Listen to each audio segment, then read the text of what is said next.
یہ بھی عطا کیا، فلاں چیز بھی عطا کی، فلاں نعمت بھی عطا کی، اور وہ جب نتیجے پر پہنچے تو ہو سکتا ہے کوئی ایک اور بندہ آ کر ایک اور نئی چیز بتا دے۔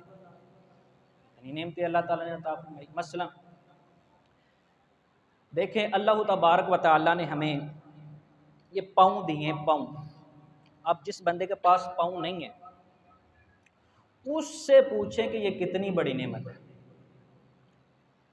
یعنی چلنے کی قوت تو اسی سے حاصل ہے، لیکن اللہ تعالیٰ نے یہ نعمت دی ہے، احسان نہیں جتلایا، احسان فرمایا ہے، نعمت احسان ہے، لیکن احسان جتلایا کوئی۔ اللہ تبارک و تعالی خالق کائنات، مالک کائنات، رازق کائنات، اللہ تبارک و تعالی نے ہمیں ہاتھ دیے پکڑنے کے لیے، قوت بطش پکڑنے کی قوت اسی سے حاصل، لیکن احسان نہیں جتلایا۔ اللہ تبارک و تعالی خالق کائنات نے، مالک کائنات نے، رازق کائنات نے، اللہ تبارک و تعالی نے ہمیں زبان دی، بولنے کی قوت، چکھنے کی قوت، قوت ذائقہ اسی سے حاصل، لیکن احسان نہیں جتلایا۔ اللہ تبارک و تعالی نے ہمیں آنکھیں دی دیکھنے کے لیے، قوت بصارت اسی سے حاصل ہے، لیکن احسان نہیں جتلایا۔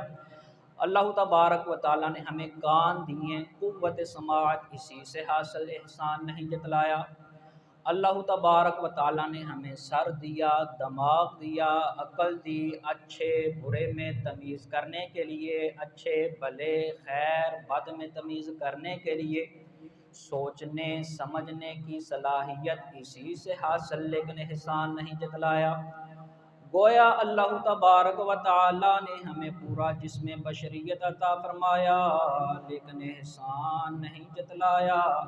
لیکن جب باری آئی فخر کائنات کی، جب باری آئی آمنہ کے لال کی، جب باری آئے سرور کائنات کی، جب باری آئے مصدر کائنات کی، جب باری آئی آمنہ کے لال کی، جب باری آئی مدینے والے تاجدار کی، تو اللہ تبارک و تعالی خالق کائنات نے، مالک کائنات نے قرآن مجید، فرقان حمید، صحیفہ انقلاب، نسخہ انقلاب میں ارشاد فرمایا، لَقَدْ مَنَّ اللَّهُ عَلَى الْمُؤْمِنِينَ إِذْ بَعَثَ فِيهِمْ رَسُولًا۔